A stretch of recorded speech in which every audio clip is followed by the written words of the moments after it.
46e édition du Printemps du Livre de Montaigu, sous la présidence de Didier Decoing, de l'Académie Goncourt. Et je suis bien entouré de 3 personnalités que vous connaissez, puisque vous les voyez régulièrement sur le petit écran, mais qui sont surtout avec nous aujourd'hui pour parler de livres, que ce soit des romans, que ce soit aussi un essai comme le vôtre, Mac Lesguy, avec toutes les vérités scientifiques sont bonnes à dire aux éditions du Rocher. On va reparler de ce livre dans un instant. Merci aussi, Olivier Delacroix, de votre présence. Vous, c'est un roman, c'est bel et bien un roman. On verra quelle est la passerelle entre ce que vous êtes et cette écriture romanesque que vous choisissez. Vous publiez chez Fayard Le syndrome de l'imposteur. Et puis, Jamy, vous êtes le local, hein, puisque vous êtes vendéen. Jamy Gourmaud, vous publiez votre livre, votre roman, un grand roman d'aventure au cœur de la nature. C'est le bandeau de votre éditeur Albin Michel. Un petit mot, Jamy, retour aux sources pour vous qui êtes vendéen. Ça représente quoi de venir passer un week-end à Montaigu? Déjà, ça fait du bien. Merci d'avoir mis quelques caméras pour éviter de nous dépayser. Ah ben voilà, on s'est dit, comment vous étiez dans votre élément. Non, ça fait beaucoup de bien. Moi, quand j'ai quitté Montaigu, le Printemps du Livre n'existait pas encore. Mais c'est un réel plaisir de circuler dans les rues de Montaigu, de voir que ce chapiteau a été installé sur la place de la mairie et que finalement, toute la ville, Montaigu-Vendée, c'est ainsi qu'on l'appelle maintenant, y participe avec un véritable engouement et vous en êtes les témoins incarnés. Voilà. Avant de parler avant de prendre votre casquette de romancier, je vais rester sous votre casquette d'homme de télévision et puis de passeur, de transmetteur, puisque vous êtes dans l'univers de la science et vous vulgarisez la science pour toutes les générations. Si vous deviez définir justement ce qui vous motive dans votre parcours professionnel, que diriez-vous? D'apprendre dans un premier temps. Le premier plaisir, le premier épanouissement, c'est d'apprendre et de comprendre, et ensuite de transmettre. Il se trouve que toute ma vie, j'ai pris du plaisir à apprendre et à comprendre, et j'ai toujours tenu à partager avec le plus de rigueur ce plaisir que j'ai eu d'apprendre. Voilà, je me suis toujours évertué à faire en sorte que ce que j'écrivais, même pour la télévision, on va parler du passage de la télévision à l'écriture, mais les deux univers sont extrêmement proches, enfin en tout cas en ce qui me concerne. Donc j'ai toujours pris beaucoup de soin à transmettre à la fois des contenus, mais aussi le bonheur qu'il y a à apprendre. Mac Lesguy, vous vous retrouvez dans ces propos, comprendre, apprendre, partager. Est-ce que c'est aussi un petit peu votre leitmotiv par rapport à ce que vous proposez aujourd'hui en télévision? Merci Philippe, bonjour à tous. Oui, de toute façon, je me retrouve, par définition, je ne peux que me retrouver dans les propos de Jamy, puisque chacun dans notre couloir, on a mené, je pense, des carrières très parallèles, avec exactement la même mission, la même curiosité, la même envie, la même volonté de transmettre. Ce qui nous motive, c'est la curiosité. Pour bien transmettre, il faut bien s'intéresser. Pour bien s'intéresser, il faut commencer par comprendre.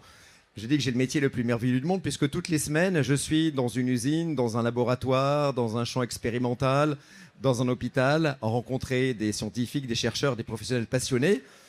On va tourner 2-3 heures, et puis ensuite, on va passer du temps à discuter encore 1 heure ou 2, voilà, ce qui me permet de m'enrichir. Et moi, depuis que je suis tout petit, je m'intéresse pas que aux sciences, à plein de domaines de la vie et de la culture. Et avoir un métier qui soit au centre de ça, qui soit aussi divers et varié, c'est une grande chance. Justement, lorsque vous étiez enfant, avez-vous eu un passeur près de vous, quelqu'un qui vous a donné les clés, qui a fait ce que vous êtes aujourd'hui, quelqu'un qui vous a ouvert l'esprit? Alors, ça me gêne beaucoup parce que je suis très très vieux et je pense que 80% du public ici présent ne va pas comprendre mes références. Mais quand j'étais petit, je regardais la télévision en noir et blanc chez ma grand-mère parce qu'on n'avait pas la télévision. Je vois que ça parlait quelqu'un, les émissions de Arthur C. Clarke, voilà, avec la marche du futur. Après, ça a été les dossiers de l'écran d'Armand Jameau, voilà, ça me fascinait. Je me souviens très bien des interventions d'Haroun Tazieff, par exemple, ou d'Alain Bombard à une époque quasi préhistorique où il présentait une série d'émissions qui s'appelait déjà Thalassa. Voilà, et je me disais, waouh, voilà, ça c'est les gens qui ont du savoir, et ça me passionnait, ça me fascinait. Au départ, moi, je voulais être biologiste, étant jeune. Après mes études, j'ai un petit peu dérivé vers le marketing, et après, tout à fait par hasard, dans la télévision, par le biais de Gale M6, bien sûr, où là j'ai pu renouer avec mes passions premières, mes passions scientifiques premières. On va reparler de votre ouvrage dans un instant. Olivier Delacroix, vous, la télévision, est-ce un rêve de gamin ou au contraire, est-ce que cela vous arrive un peu par hasard? Comment arrivez-vous à la télévision et pourquoi et quel regard jetez-vous aujourd'hui sur votre parcours dans ce média? Moi, je suis arrivé à la télévision tout à fait par hasard. J'étais grand reporter à Lundi Investigation sur Canal+. Et il se trouve qu'à l'époque, je faisais des documentaires un peu dangereux sur des sujets où moi et mon équipe se mettaient beaucoup en danger. Et donc, il y avait pas mal de caméras cachées. Et c'est là que j'ai été repéré par Bruno Gaston, qui était le patron de France 4 à l'époque, et qui a détecté en fait le contact que j'avais avec les gens. Je me rappelle qu'il y avait une scène qui l'avait marqué beaucoup aux Philippines, où j'avais plein d'enfants dans les mains qui me touchaient les cheveux, parce que mes cheveux, voilà, en Asie, les cheveux comme les miens, voilà, il n'y en a pas beaucoup. Et donc, du coup, il lançait à l'époque, c'était à l'époque où Louis Theroux, Outre-Manche, avait initié ce nouveau dispositif où le réalisateur était dans le dispositif et où l'on voyait le journaliste à l'écran. Et donc, il m'a proposé une série qui s'appelait Nouveau Regard, et c'était l'ersatz de Dans les yeux d'Olivier. Nouveau Regard a réalisé des scores très étonnants à l'époque, et c'est pour ça qu'ensuite Nathalie Daré-Grand, qui était la patronne des magazines de France 2, m'a proposé de venir sur France 2 pour Dans les yeux d'Olivier. Ce qui veut dire qu'aujourd'hui, vous êtes une figure connue, reconnue du petit écran. Avez-vous l'impression aujourd'hui, lorsque vous faites vos émissions, vous vous voyez, vous dites-vous, je suis à ma place, ou vous dites-vous encore, mais qu'est-ce que je fais là? Non, j'ai l'impression d'être à ma place, réellement, même si la télévision a beaucoup bougé, beaucoup évolué. Mais voilà, je décris aussi dans mon livre un milieu extrêmement violent, où il y a beaucoup d'ego, beaucoup de pouvoir, beaucoup d'argent, et où il est de plus en plus difficile, quand vous êtes un petit producteur, de sortir votre épingle du jeu. Donc je laisse la surprise à celles et ceux qui vont découvrir ce livre, de voir comment il faut se débattre, surtout lorsqu'on est habité de ce syndrome de l'imposteur, de ce manque de confiance en soi, de continuer à faire son trou et continuer à exister. Alors justement, on en parle de Théo Sorgue. C'est un personnage de fiction, c'est un personnage de roman, mais on l'aura bien compris, la frontière est peut-être assez mince entre lui et vous. Et puis, la thématique de votre livre, c'est bien ça, puisque Théo Sorgue va rencontrer tout un tas de gens qui ont l'impression d'être victimes du syndrome de l'imposteur, c'est-à-dire être à une place qu'ils n'auraient pas dû avoir, à une place qu'ils ne méritent pas. Et Théo Sorgue lui-même va commencer à se poser des questions sur sa propre place. Pourquoi avoir eu envie d'écrire sur cette thématique ? J'ai eu envie d'écrire sur cette thématique parce que ce syndrome de l'imposteur m'a accompagné toute ma vie, et toute ma vie dans la télévision. Et moi, j'aime les séries d'HBO, j'aime le cinéma d'Audiard, où on a toujours un cinéma où la réalité et les grands thèmes de société sont très présents et sont traités de manière à ce que la fiction ait une petite marge finalement. Et donc, du coup, j'ai voulu écrire un livre qui ressemblait à ce cinéma, c'est-à-dire où j'introduisais quelque chose qui m'habitait, qui me collait à la peau, en racontant dans ce roman une partie de ma vie, mais en grande partie Théo et moi, et en fait en y réintroduisant des gens que j'ai croisés au fil de ma carrière et qui souffraient aussi de ce syndrome. Donc j'ai voulu toujours rester dans un sujet qui me tenait à cœur et finalement raconter une réalité à travers la fiction, mais qui a une infime partie dans ce bouquin. Justement, puisque on l'entend, ce livre est très proche de vous. Ces personnages que Théo rencontre pour ses reportages sont des personnages que vous-même avez pu croiser. Emprunter l'écriture romanesque, était-ce une façon pour vous de vous préserver, de vous protéger, justement vis-à-vis de ce syndrome de l'imposteur? Ça a été il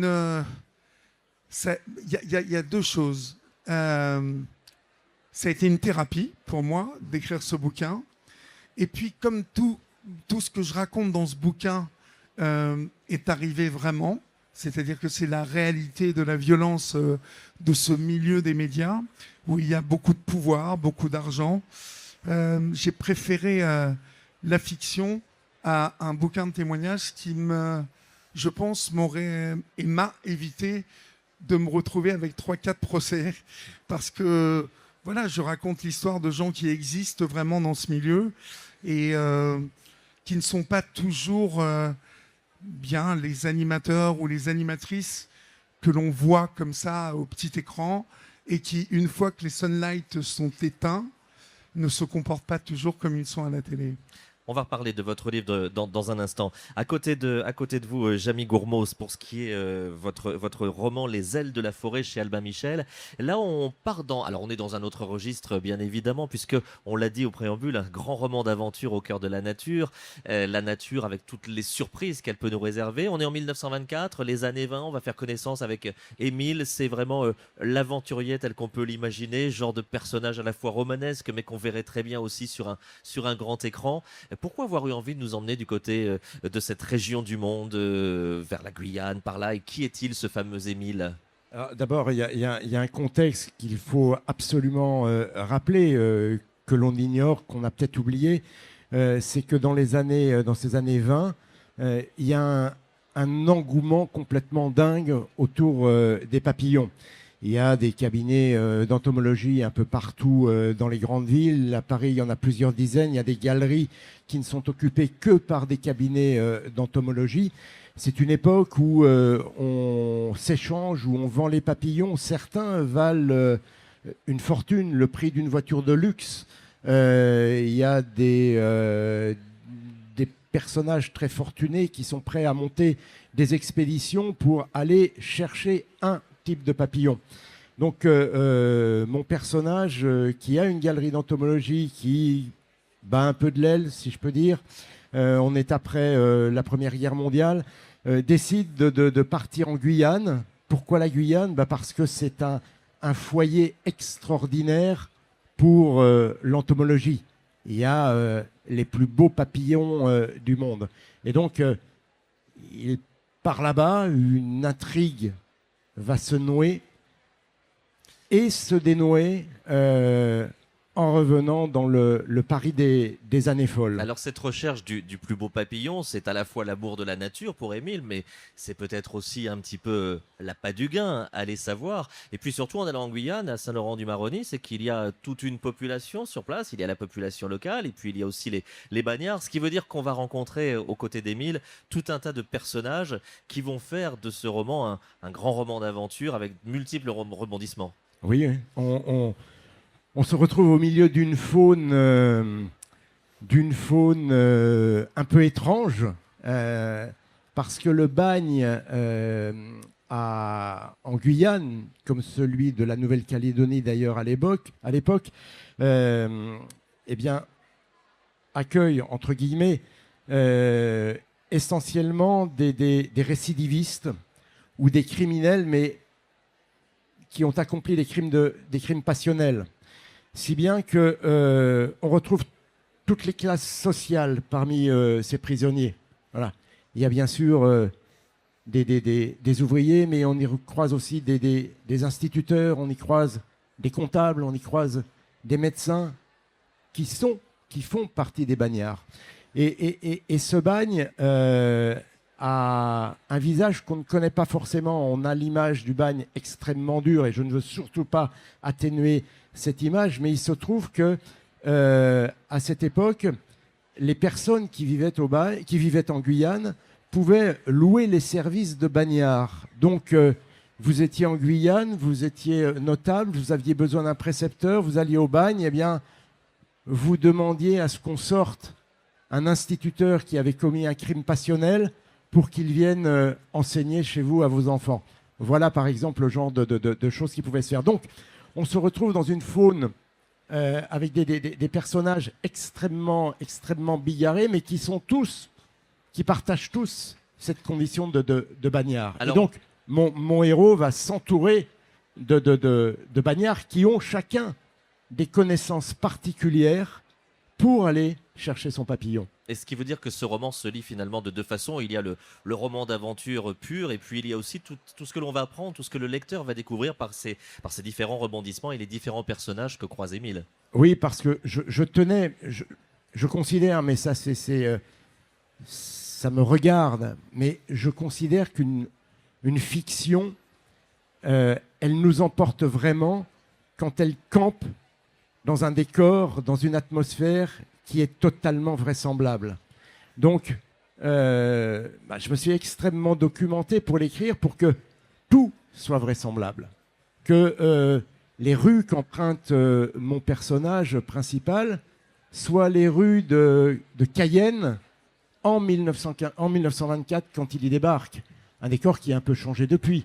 Le décor aussi a changé depuis. Mais je tenais absolument à ce que cette fiction campe dans un décor qui soit juste, qui soit vraisemblable. C'est pour cette raison qu'on y croise des personnages qui ont existé. Quand on est à Paris, on croise beaucoup de surréalistes. On croise André Breton, on croise Brassailles, qui étaient d'ailleurs des artistes passionnés par les papillons. Les surréalistes étaient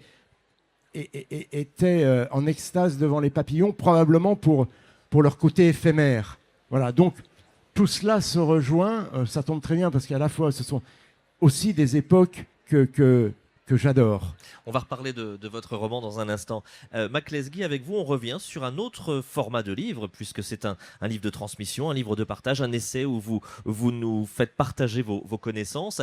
Alors le titre est intéressant, « Toutes les vérités scientifiques sont bonnes à dire ». Cela sous-entend qu'il y en aurait qui ne seraient pas forcément bonnes à dire ? Non, cela sous-entend qu'on ne les entend pas tout le temps et que bien souvent dans bien des domaines, ce qu'on entend dans les médias, à la télévision, à la radio, ce qu'on lit dans les journaux s'écarte sur des sujets très précis, des sujets techniques où les sciences ont une influence sur notre société. On n'entend pas toujours ces vérités. En fait, ce livre... Pourquoi ne les entend-on pas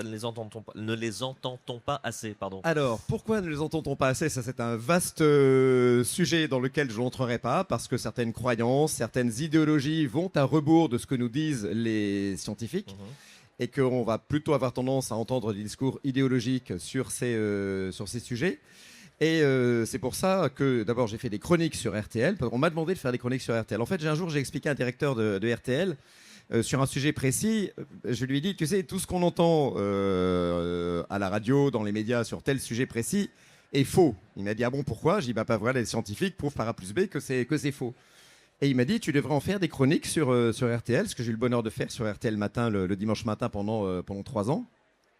Ça s'est arrêté au bout de 3 ans. Et là, un éditeur aux éditions du Rocher, parce que moi je suis quelqu'un d'assez paresseux, je faisais de la télévision, je faisais de la radio, je disais, bon, j'ai déjà des journées bien chargées. Mais il dit, mais écoutez, j'ai écouté vos chroniques, c'est hyper intéressant, vous devriez en faire un livre. Alors j'ai dit, vous savez, moi je suis un ingénieur, puis la télévision ou la radio, c'est un peu l'art de la brièveté. On a 3 minutes, on a des reportages de 7 minutes, c'est très ciselé, c'est très court. Il m'a dit, bah justement, vous allez prendre le temps d'expliquer, de dire en 10, 12, 15 pages exactement ce que vous avez à dire sur ces sujets. Donc, à l'été dernier, j'ai repris une quarantaine de ces chroniques que j'avais écrites sous un format de 3 minutes, sous forme de dialogue avec Stéphane Carpentier, l'animateur de RTL Matin Week-end. Et j'en ai fait les chapitres évidemment, en revenant toujours aux sources.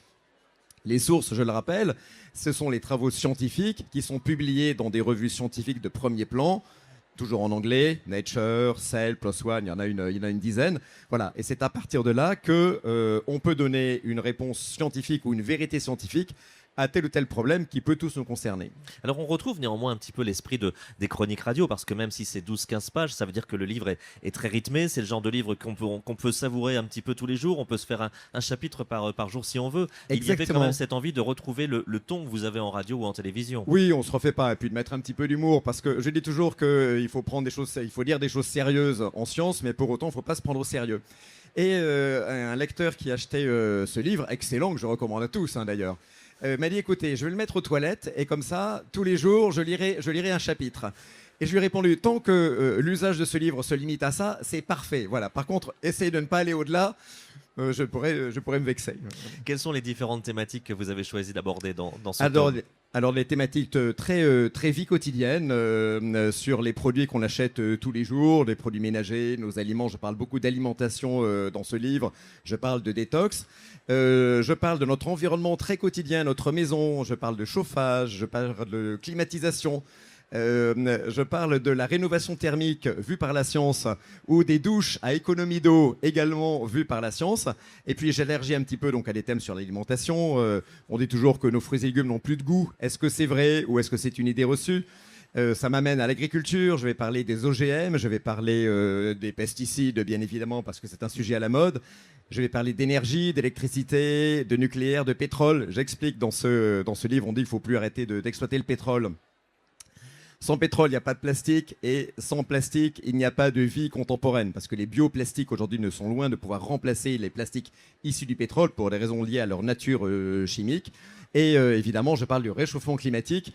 Je suis sur les réseaux toujours confronté à des climato-sceptiques qui m'expliquent par A plus B que le réchauffement climatique n'existe pas, et dans ce livre, je donne de bons arguments pour essayer de convaincre un climato-sceptique que oui, il y a bien un réchauffement climatique, et que oui, ce réchauffement climatique est bien causé par notre utilisation abusive des combustibles fossiles. Dans ce travail de vulgarisation que vous faites en radio, en télévision, et puis aussi en livre, quelle est votre finalité finalement ? C'est que les personnes qui vous écoutent, qui vous suivent, trouvent davantage leur place dans notre monde quotidien, dans notre société ? Alors, notre société, qu'on le veuille ou non, est une société qui est basée sur la science et la technique. Nous ne sommes plus au Moyen-Âge. Enlevez-nous toutes les techniques qui nous entourent. On revient au Moyen-Âge. Bien peu d'entre nous sauront se débrouiller. Donc, puisque nous sommes condamnés à vivre dans ce monde très technique qui nous apporte du confort, qui nous apporte une alimentation abondante, qui nous apporte aussi la santé, on n'a jamais vécu aussi longtemps, autant les maîtriser et en être des utilisateurs conscients et responsables, plutôt que des gens qui vivent grâce à des techniciens et des scientifiques qui œuvrent dans l'ombre, et nous on se contente uniquement de profiter des fruits de cette technique et de cette science. Je me souviens dans La machine à remonter le temps, je ne sais pas si vous vous souvenez de ce bouquin de H.G. Wells, vous avez dans un lointain futur, vous avez des gens qui vivent en surface, une sorte de paradis terrestre, sans absolument un air climatisé, voilà, ils ne maîtrisent absolument rien, et en souterrain, vous avez un peuple qui s'appelle les Molochs, qui climatise, qui produit de la nourriture, etc. Et simplement, les Molochs, de temps en temps, la nuit, ils remontent à la surface et hop, ils choisissent un ou deux des habitants de la surface pour les manger. Donc vous avez les scientifiques et les techniciens qui régissent le monde en souterrain, et puis vous avez les gens un petit peu indolents au-dessus qui profitent, mais qui le payent de leur vie à intervalles réguliers.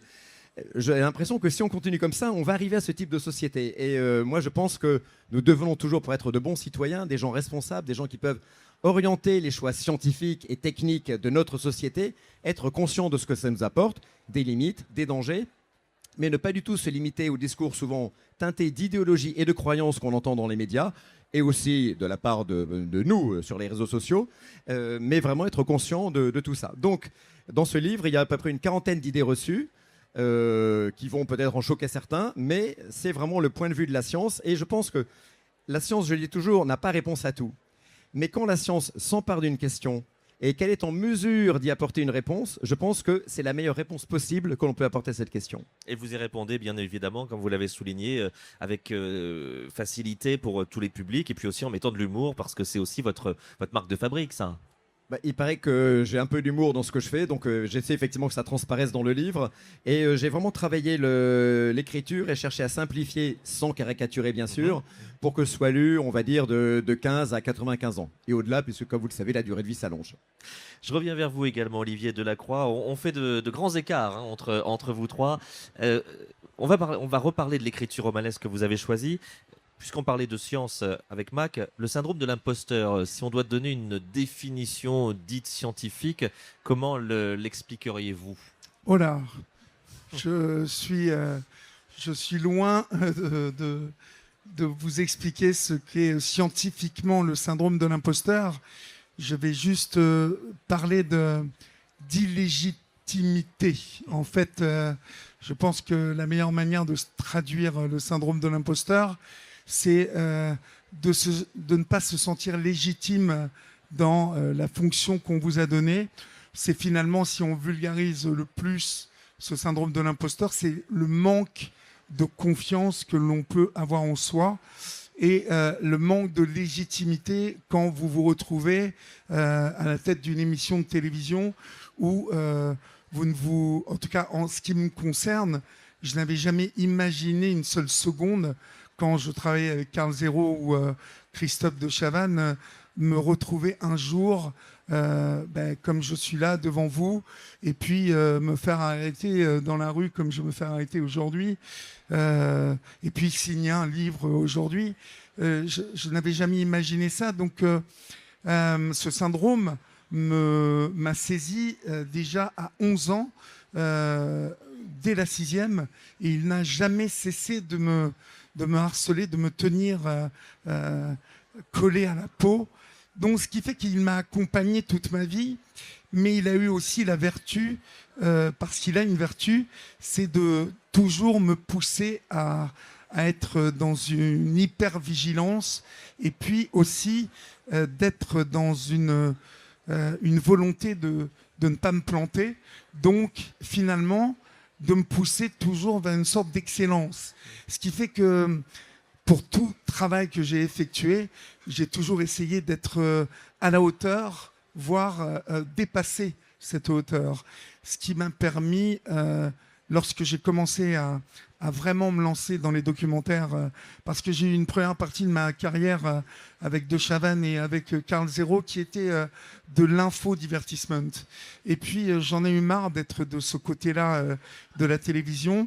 Et j'ai décidé de vraiment revenir à mes premiers amours, c'est-à-dire le documentaire. Et puis là, je vous l'ai raconté tout à l'heure, Canal, L'Indien Investigation, et puis ensuite France 4 et France 2, où ce syndrome a continué à m'accompagner et toujours avec ce sentiment, à chaque saison de Dans les yeux d'Olivier, je me rappelle 2 semaines, 1 semaine et 2 jours avant de recommencer, je me disais, je ne vais pas y arriver. Je ne sais plus le faire. Et c'est quand même un drôle de truc. Donc, j'ai voulu raconter dans ce livre comment on pouvait douter de soi, comment on pouvait avoir une sorte de folie, finalement, parce que ce syndrome, une étude vient de révéler que nous étions à peu près 40% à être touchés par ce syndrome. Et moi, je pense que cette étude, elle est fausse. Je pense que c'est beaucoup plus, parce que je pense que dans cette étude, les femmes ont répondu de manière très franche et que les hommes, aujourd'hui, dans cette société qui reste très patriarcale, un homme n'avoue pas qu'il a des faiblesses. Un homme n'avoue pas qu'il a des fêlures. Et je le vois encore aujourd'hui, lors de ce salon, il y a à peu près 70%, voire 80% des gens qui sont venus signé, on a une dédicace et qui étaient des femmes.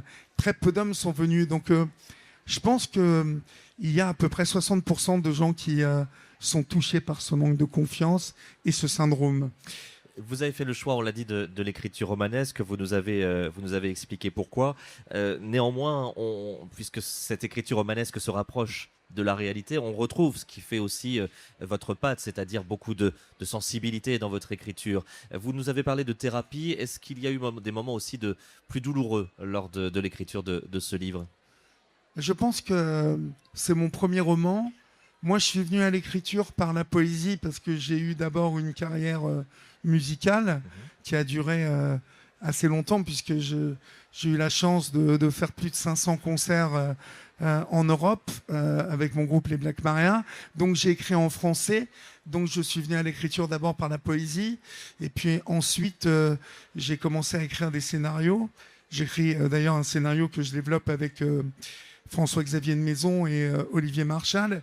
Et en fait, écrire ce roman a été une thérapie parce que il y a 3 ans, je crois que je me suis rencontré.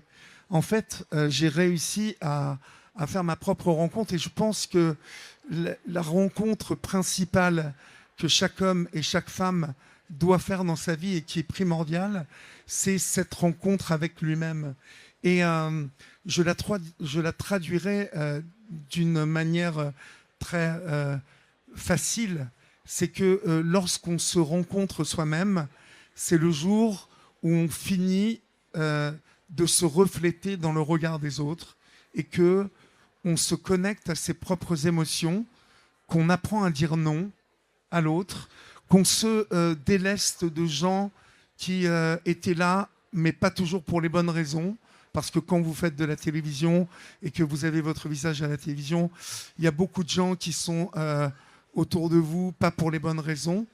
Et le jour où je me suis rencontré et que je me suis connecté à mes propres émotions, j'ai appris à dire non. Et je me suis délesté d'une partie de ce syndrome, mais qui, à mon avis, me suivra toute ma vie. Mais avec cette vertu dont je vous ai parlé tout à l'heure, c'est de me pousser toujours vers une sorte d'excellence. Donc, écrire a été une thérapie. Jamy Gourmaud, on est dans un autre registre, bien évidemment, avec ce qui est votre roman Les ailes de la forêt, mais néanmoins, le choix de l'écriture romanesque. Alors, on va peut-être pas employer le terme de thérapie, mais dans quel état d'esprit étiez-vous dans l'écriture de ce roman, puisqu'il y avait cette envie de nous offrir un roman d'aventure, de nous apprendre des choses, de nous faire voyager, mais vous aviez aussi envie de mettre beaucoup de vous-même, j'imagine. Comment s'est fait le travail d'écriture ? Je pense que dans un roman, il y a obligatoirement quelque chose de soi-même. Il me semble. Je n'en ai écrit qu'un. Il faudrait demander à ceux qui, ici, en ont écrit beaucoup plus et qui sont... oui, des romanciers accomplis. Voilà. Moi, j'ai adoré cette écriture. Ça a été un moment merveilleux, mais peut-être aussi parce que on a tous des profils très différents. Mac a un profil de scientifique au départ. Il se trouve qu'avec Olivier, on a fait la même école de journalisme. Voilà. Moi, je suis journaliste, je ne suis pas du tout scientifique. J'ai fait une série littéraire, du droit, de l'histoire, avant de faire du journalisme. Et à 16 ans, je rêvais d'écrire un roman. Bon, j'ai pris un petit peu plus de temps que prévu. Alors, je ne veux pas dire que ce que j'ai fait pendant toutes ces années, c'est une parenthèse. Pas du tout, parce que j'y ai pris beaucoup de plaisir et j'ai envie de continuer à faire ce que j'ai fait. Mais écrire un roman, c'était pour moi quelque chose c'était un Graal. Et quand j'ai eu le déclic et quand je me suis retrouvé dans l'écriture, dans cette aventure, ça a été un bonheur extraordinaire parce que je me suis plongé dans la propre histoire que j'étais en train d'écrire avec des décors, des atmosphères, des personnages qui, à un moment donné, prennent le contrôle de votre écriture. Vous avez l'impression de vous être découvert différemment, d'être une sorte de magicien en donnant vie à ces personnages ? Alors, je n'avais aucune volonté de me découvrir. J'avais juste envie de laisser aller la plume, mais enfin non, le clavier de l'ordinateur. Voilà. J'avais juste envie. Ce qui me semble très très important, je l'ai un peu dit tout à l'heure, c'est de maîtriser à fond le contexte, de maîtriser ces personnages, enfin quand je le maîtrisais, de bien les connaître. Et puis ensuite, quand tout ça est bien clair, l'histoire se dessine toute seule. Et j'ai donc eu besoin de cette base documentaire au départ, où là je pense avoir fait un peu le même travail que celui que je fais aujourd'hui, un travail journalistique pour accumuler les infos, les documents, pour être parfaitement juste. Et après, eh bien, je me suis vraiment lâché dans l'écriture. En tout cas, voilà un grand roman d'aventure qui est un vrai plaisir de lecture et puis qui nous permet de voyager au propre comme au figuré. Jamie Gourmaud pour ce premier roman aux éditions Albin Michel, ça s'appelle Les ailes de la forêt. Merci Mac Lesguy de nous avoir rendu visite avec ce livre qui nous... on a l'impression d'être super intelligent quand on vous lit et ça c'est génial. Même moi j'ai tout compris en vous lisant. Merci. Donc vous allez passer aussi un très bon moment et puis on l'a dit, c'est le genre de bouquin qu'il faut garder toujours à proximité sur la table de chevet ou sur la table du salon et puis dès qu'on a un moment on butine. Toutes les vérités scientifiques sont bonnes à dire. C'est aux éditions du Rocher. Et puis Olivier Delacroix, merci pour la sincérité, la franchise de vos propos et pour la sensibilité de votre écriture. Et je ne doute pas qu'on va très vite vous retrouver dans une autre écriture romanesque. À suivre donc. Olivier Delacroix, Le syndrome de l'imposteur, c'est chez Fayard. Grand merci à tous les trois. Merci de nous avoir rendu visite sur les escales littéraires. Et merci à vous.